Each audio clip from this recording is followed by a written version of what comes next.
TRC Telangana regional council అనబడే ప్రాంతీయ మండలి ఇది ప్రత్యేక తెలంగాణకు ప్రత్యామ్నాయంగా ఇప్పుడు వినిపిస్తున్న మాట.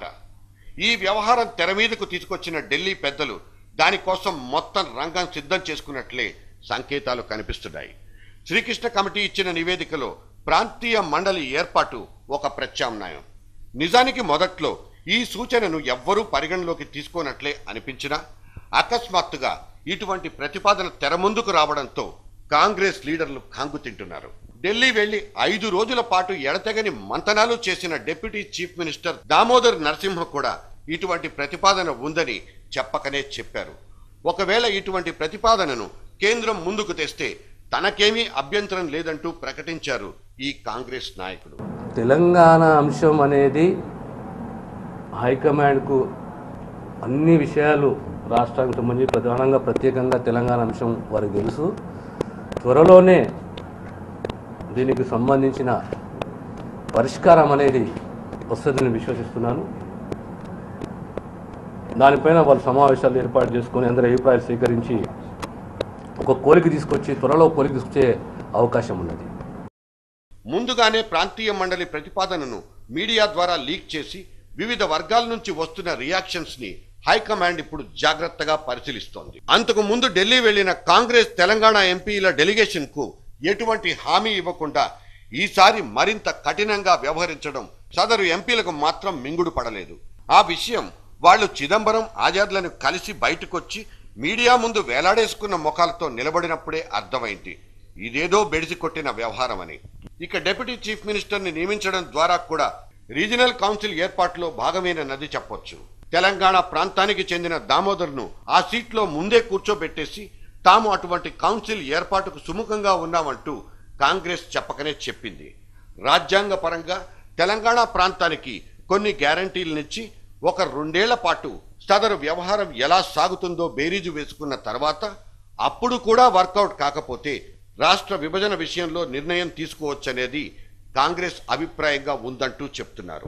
ఇప్పటికే మీడియాలో వస్తున్న వార్తలు కూడా ఇటువంటి కౌన్సిల్ ఏర్పాటు పనుల్లో కేంద్రం తలమునకలై ఉందన్న విషయాన్ని ధృవీకరిస్తున్నాయి.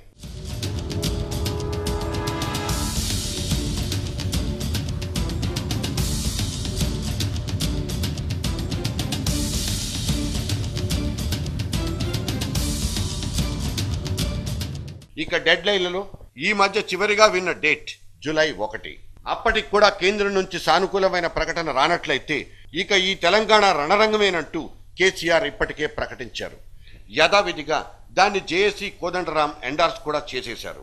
దీనికి తోడు శ్రీకృష్ణ కమిటీ సైతం తెలంగాణ ప్రకటించకపోతే ఎదురవ్వబోయే హింసాత్మక పరిణామాల్ని తన సీల్డ్ కవర్ 8వ చాప్టర్లో చెప్పిన వ్యవహారం కూడా ఇక్కడ గుర్తుంచుకోవాల్సి వస్తుంది. ఇక ఇంటెలిజెన్స్ వర్గాలు కూడా రాబోయే నెలల్లో ప్రజ్వరిల్లే హింసాత్మక ఘటనల గురించి జారీ చేసిన హెచ్చరికలు కేంద్ర హోంశాఖ మీద ప్రభావం చూపించినట్లే కనిపిస్తోంది. అందుకే ఇప్పుడున్న బలగాలకు తోడు అదనంగా మరో 1,20,000 మందిని రాష్ట్రానికి పంపుతోంది కేంద్రం. ఇదంతా చూస్తుంటే రాబోయే రోజుల్లో ట్యాంక్ బండ్ మీద జరిగిన మిలేనియం మార్చ్ లాంటి సంఘటనలు తిరిగి సంభవిస్తాయనే అనుమానాలు వస్తున్నాయి. ఒకవేళ అటువంటి విగ్రహాల విధ్వంసపు వ్యవహారాలే మరోసారి చోటు చేసుకుంటే మాత్రం అంతకంటే భయంకరమైంది ఇంకోటి ఉండదు. అన్నింటికీ సర్వసిద్ధంగా ఉన్నామంటూ పోయినసారి మిలేనియం మార్చి సందర్భంలో ప్రకటించిన పోలీసులు చివరాఖరికి చేతులెత్తేసి చోద్యం చూడడంతో జరగకూడదంతా జరిగిపోయింది.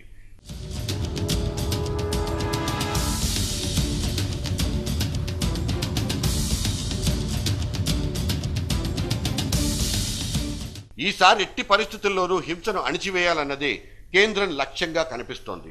ఇప్పటికే 2-3 దఫాలు ఈ విషయం చర్చకొచ్చినట్లు చెప్తున్నారు. మొన్నటికి మొన్న కిరణ్ ఢిల్లీ వెళ్ళొచ్చారు. ఇప్పుడు మళ్లీ బుధవారం నాడు ఇంకోసారి ఆయన అధిష్టానం ఢిల్లీకి పిలిపించుకోవడంలో కూడా ఆంతర్యం ఇదేనన్నది స్పష్టం. దామోదర్తో కూడా ఇదే విషయం చర్చ జరిగిందన్నది సుస్పష్టం. గవర్నర్తో ముఖ్యమంత్రి భేటీ, ఆ పైన ఫ్రీ జోన్ రెగ్యులేషన్ల మేరకే ఎస్ఐ పరీక్షల నిర్వహణ, ఇటువంటి అంశాలన్నింటినీ చూస్తుంటే ప్రభుత్వం తనదైన ధోరణిలోనే ముందుకు వెళ్లి తీరాలనే పట్టుదలతో ఉన్నట్లు కనిపిస్తోంది. ఇదంతా చూస్తుంటే సామరస్య వాతావరణంలో ఇక రాష్ట్రం ఉండేలా కనిపించడం లేదు. రేపటి రోజున ఎటువంటి పరిస్థితి ఉత్పన్నమైనా దాన్ని నిర్దాక్షిణ్యంగా అణిచివేయాలనే కఠినమైన నిర్ణయంతో ప్రభుత్వం ఉంది. ఈ నేపథ్యంలో రాబోయే రోజుల్లో విద్యా సంస్థలతో పాటు వ్యాపార పరిశ్రమల వ్యవహారాలన్నీ కుంటుపడ్డం ఖాయం. ఇప్పటికే అంతంత మాత్రంగా ఉన్న మన రాష్ట్ర ఆర్థిక పరిస్థితి వసూళ్లు రాబడులు క్షీణించి పూర్తిగా కుదేలయ్యే ప్రమాదమూ లేకపోలేదు. ప్రభుత్వానికి సహాయ నిరాకరణ ద్వారా తమ సత్తా నిరూపిస్తామంటున్న టీఆర్ఎస్, కొత్తగా తిరుగుబాటు బావుటాతో రంగంలోకి దిగిన నాగం జనార్దన్ రెడ్డి, ఇక తెలంగాణ విషయంలో తమ వాణిని మరింత బలంగా వినిపించాలనుకుని ఉబలాట పడిపోతున్న తెలుగుదేశం తెలంగాణ ఫోరం నాయకులు మంచి ఊపు మీదున్నారు. ఇంకోవైపు కాంగ్రెస్లో ఉండి తామేమీ సాధించలేకపోయి ఇప్పుడు రాజీనామాస్త్రాలతో సిద్ధమంటున్న తెలంగాణ కాంగ్రెస్ నేతలు కూడా పరిస్థితిని మరింత వేడెక్కించేలా ఇప్పటికే కవ్వించే ప్రకటనలు చేయడం గమనించవచ్చు. ఇక ఈ ప్రభుత్వాన్ని ఇరకాటంలో పెట్టడానికి ఏ పాటి చిన్న అవకాశం వచ్చినా వదులుకోకుండా మంచి పట్టు మీదున్న జగన్ పార్టీ కూడా అగ్నికి ఆజ్యం పోయడానికే నిర్ణయించుకుంటుంది. ఇదేదో భయోత్పాతాన్ని సృష్టించడానికి ఇదంతా చెప్పబోవడం లేదు. గతంలో ఎటువంటి గడ్డు పరిస్థితినైనా ఎదుర్కొనేందుకు సర్వసన్నద్ధంగా ఉన్నామంటూ గొప్పలు చెప్పి తీరా సమయం వచ్చినప్పుడు అల్లరి మూకల్ని అదుపు చేయలేని అసమర్థతతో చేతులెత్తేయడం ఈ ప్రభుత్వం గురించి మనకున్న ఒక బ్యాడ్ మెమరీ. అందుకే కిరణ్ సర్కార్ ఎంచాల్సిన కీడును ముందే ఎంచేసుకుంటే మేళ్లు సరిగ్గా జరుగుతాయన్న సందేశము, సలహా, సూచన మాత్రమే తప్ప ఇందులో మరొకటి లేదని మీకు చెప్పాల్సి వస్తోంది. కిరణ్ సర్కార్, మీ పరీక్షకు నిరీక్షించండి. ఇంతహాకా ఇంతజార్.